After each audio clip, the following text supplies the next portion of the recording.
ఆరోపణ కాదు. ఒక్క నిమిషం శేఖర్ గారు, మీరు ఆల్రెడీ అడిగారు. అలా కాదు, మీరు ఏం చెప్పారు శేఖర్ గారు?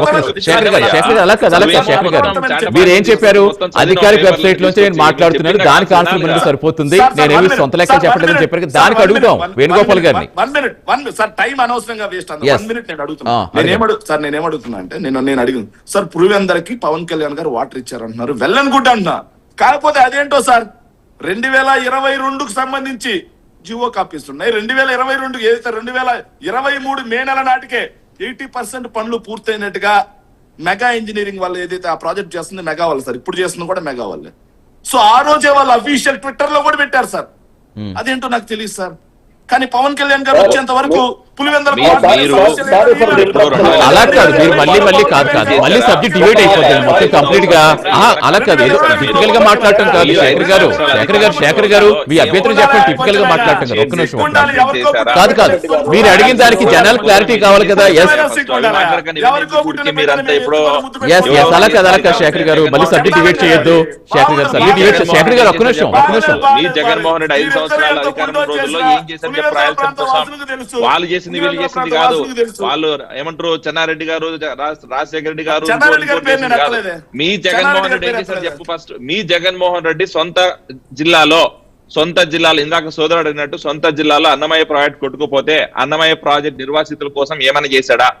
అన్నమయ్య ప్రాజెక్ట్ మళ్ళీ రీబిల్డ్ చేయడం కోసం ఏమైనా చేశాడా? ఇదే ఇందాక నువ్వు అన్నావు, ఏదో అనంతపురం జిల్లాకి వెళ్ళి మేము ఏదో హెచ్ఎన్ఎస్ఎస్ కోసం 2 సార్లు ఇనాగ్రేషన్ చేశా అంటున్నావు కదా. నేను అంటున్నా, కడప స్టీల్ ప్లాంట్ కోసం నాన్న కొడుకు కలిపి 4 సార్లు ఇనాగ్రేషన్ చేశాడు. కడప స్టీల్ ప్లాంట్ కోసం జగన్మోహన్ రెడ్డి గారు, రాజశేఖర రెడ్డి గారు కలిసి 4 సార్లు ఇనాగ్రేషన్ చేశారు. ప్రతిసారి పేపర్లలో, ఇంత పెద్ద పేపర్లలో, ఈనాడు, స్వాతి, అంతే ఏ పేపర్ ఉంటే ఆ పేపర్లలో పెద్ద పెద్ద ఫోటోలు వేసుకోవడం కాదు. కడప స్టీల్ ప్లాంట్ ఎందుకు ఒక ఇటుక పెట్టుకోలేకపోయినాడు? ఎందుకు అన్నమయ్య ప్రాజెక్ట్ నిర్వాసితుల కోసం ఏమి ఇవ్వలేకపోయినాడు? ఎందుకు అన్నమయ్య ప్రాజెక్ట్ మళ్ళీ కన్స్ట్రక్షన్ కోసం ఫండ్స్ అసైన్ చేయలేకపోయినాడు? ఎందుకు మీరు 2022లో మొదలుపెట్టిన ఈ పులివెందులకు ఏదైతే వాటర్ సప్లై కోసం అంటున్నారో మెగా ఇంజనీరింగ్ వాళ్ళ ద్వారా ఎందుకు కంప్లీట్ చేయలేకపోయినాడు మీరు అధికారం రోజుల్లో? అంటే కేవలం జగన్మోహన్ రెడ్డి గారు హామీలు ఇవ్వడం, ఇనాగరేషన్ చేయడం, ఏదో పబ్లిసిటీ చేసుకోవడం తప్ప జాతికి ఏమైనా అంకితం చేసినాడా? మీ 5 సంవత్సరాల అధికారం రోజుల్లో ఏ ఒక్క ప్రాజెక్ట్ అయినా, లేకపోతే ఏ ఒక్క చుక్క నీళ్ళైనా రాయలసీమ ప్రాంతం కోసం తీసుకొచ్చారని పోరాటం చేశారా? ఏదో ఒక కాలువలు క్లీన్ చేశాం, నీళ్ళని తీసుకొచ్చేసామని కాదు. ఎవరు కాలువలు క్లీన్ చేసేది? నువ్వు చేయనవసరం లే.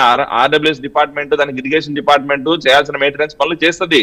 నువ్వేదో కొత్తగా మీ అధికారం తీసుకొచ్చి మీ నాయకుడు చెప్తేనే వాళ్ళు చేసేది ఏముంటది? అక్కడ గుర్తుపెట్టుకోండి, చాలా టాలెంటెడ్ గా మాట్లాడుతున్నా అనుకుంటుంది. కానీ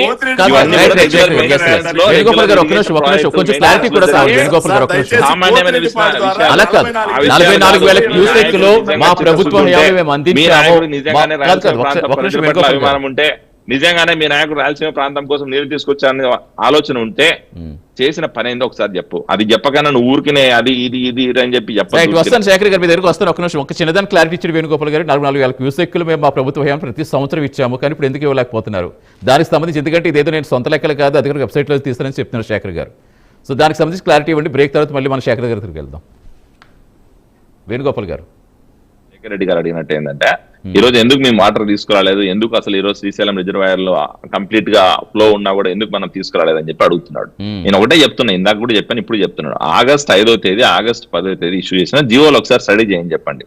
మనకి ఎంత కెపాసిటీ ఉంది, ఎంత మనం అక్కడ నుంచి తీసుకురావచ్చు. ఇంకోటి ఏంటంటే, ఇక్కడ ఒకటి గుర్తుపెట్టుకోవాలని important point, very important point ఏంటంటేనా, ఈ రోజు వర్షాభావ పరిస్థితుల వల్ల దేశవ్యాప్తంగా ఉన్న ఈ రోజు అయితే రిజర్వాయర్స్ ఉన్నాయో ఆ రిజర్వాయర్స్ లో నీటి మట్టం కంప్లీట్ గా మెయింటైన్ చేయాలని చెప్పి సెంట్రల్ గవర్నమెంట్ ఒక జియో తీసుకొచ్చింది. ఎందుకంటే రాబోయే రోజుల్లో ఈ మాన్సూన్ సీజన్ లో వర్షం పడే పరిస్థితులు లేవు. మనకి అక్కడ శ్రీశైలం రిజర్వాయర్ లో not only for drinking water అన్న, నాట్ ఓన్లీ ఫర్ అగ్రికల్చర్, అక్కడ మనకి ఎలక్ట్రిసిటీ ప్రొడ్యూస్ చేయడం కోసం కూడా కొంచెం వాటర్ అవసరం పడుతుంది. సో దాన్ని బేస్ చేసుకుని అక్కడ రిజర్వాయర్లు ఎవరైతే ఉంటారో ఇంజనీరింగ్ డిపార్ట్మెంట్ వాళ్ళు కొన్ని వాటర్ స్టోర్ చేసుకునే వాళ్ళు డెసిషన్ తీసుకున్నారు. దానికంటే కిందకి వెళ్ళిపోయి మనకు వాటర్ ఇమ్మని చెప్పి వాళ్ళు ఇయ్యలేరు.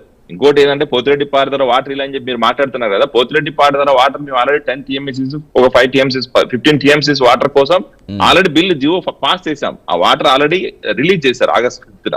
తర్వాత ఇంకోటి, ఇక్కడ ఇందాక మాట్లాడుతున్నప్పుడు శేఖర్ రెడ్డి గారు ఏదో స్టాక్స్ అన్ని తీసుకొచ్చి మాట్లాడుతున్నారు, కానీ ఫ్యాక్ట్స్ చెప్పట్లేదు. స్టాక్స్ ఎవరైనా చెప్తారన్నా, డేటా వెబ్సైట్ లేకపోతే ప్రతి ఒక్కరికి స్టాక్స్ దొరుకుతాయి. కాదు, ఫ్యాక్ట్ ఏంటంటే మేము వాటర్ తీసుకొచ్చాం. ఆల్రెడీ రాయలసీమ ప్రాంతానికి రావాల్సిన వాటర్ ఏదైతే ఉందో, ఎంత వాటర్ అయితే వాళ్ళు సప్లై చేయగలుగుతారో శ్రీశైలం రిజర్వాయర్ బోర్డు అనేది ఉంది, దానికి ఒక బోర్డు డెసిషన్ తీసుకుంటది, ఎగ్జిక్యూటివ్ బాడీ ఉంది. మనం అడిగినంత మాత్రాన వాళ్ళు వాటర్ ఇచ్చేసేరు, తెలంగాణ వాళ్ళు వచ్చి తీసుకుపోయి దోసుకుపోయేది ఉండదు. తెలంగాణ ప్రాంతానికైనా ఆంధ్రప్రదేశ్ కైనా కూడా వాళ్ళు సమభాగం ఇస్తారు, వాళ్ళకి ఇంత వాటర్ ఇస్తారు, మనకు అంతే వాటర్ వస్తాయి. ఈ రోజు మనకి ఇన్ని టీఎంసీలు వాటర్ రిలీజ్ చేస్తారు, వాళ్ళకి అన్ని టీఎంసీలు వాటర్ రిలీజ్ చేస్తారు. కానీ ఏదో ఇక్కడ పార్షియాలిటీ చూపించి మళ్ళీ రాష్ట్రాల మధ్యలో గొడవలు సృష్టించాల ప్రయత్నంలో జగన్మోహన్ రెడ్డి గారి స్టేట్మెంట్ కనపడుతుంది. ఇదే జగన్మోహన్ రెడ్డి గారు అధికారం ఉన్నప్పుడన్నా, ఇదే జగన్మోహన్ రెడ్డి గారు అధికారం ఉన్నప్పుడు ఎందుకు కేసీఆర్ గారి దగ్గరికి వెళ్ళి మాట్లాడలేకపోయినాడు? ఎందుకు కేసీఆర్ గారితో చర్చలు చేయలేకపోయినాడు వాటర్ కోసం? ఎందుకు ఆ రోజు ప్రాజెక్టులు అప్డేట్ చేసుకోలేకపోయినాడు? ఏదో క్లీన్ చేశామని చెప్తే క్లీన్ చేయడం కాదు, ప్రాజెక్టులకి వాటర్ తీసుకొచ్చడానికి ఆ రోజు మీ జగన్మోహన్ రెడ్డి గారు కేసీఆర్ గారితో ఏ ఒక్క రోజైనా చర్చకి వెళ్ళాడా? ఏ ఒక్క రోజైనా దీని గురించి మాట్లాడగలిగారు? అప్పుడున్న మినిస్టర్ అనిల్ కుమార్ యాదవ్ గారైనా లేకపోతే అంబటి గారైనా కూడా ఇరిగేషన్ మినిస్టర్ ఇద్దరు పని చేశారు కదన్నా. వాళ్ళు ఇద్దరు మినిస్టర్లు ఏ ఒక్క రోజైనా శ్రీశైలం ప్రాజెక్ట్ సందర్శనకైనా పోలవరం ప్రాజెక్ట్ దగ్గరకు ఒకసారి వెళ్ళి అసెంబ్లీలో ఇదే అంబటి రాంబాబు గారిని ఆ క్వశ్చన్ అడిగితే ఆన్సర్ ఏమి ఇచ్చారు మీకు గుర్తుంటదన్నా? ఎప్పుడు కంప్లీట్ చేసామో తెలియదు, అది అసలు అయ్యే పని కాదని చెప్పి మాట్లాడిన చరిత్ర దాఖలాలు ఈ వైఎస్ఆర్సీపీ పార్టీవి. ఇలాంటి వైఎస్ఆర్సీపీ పార్టీ నాయకులు వచ్చి మళ్ళీ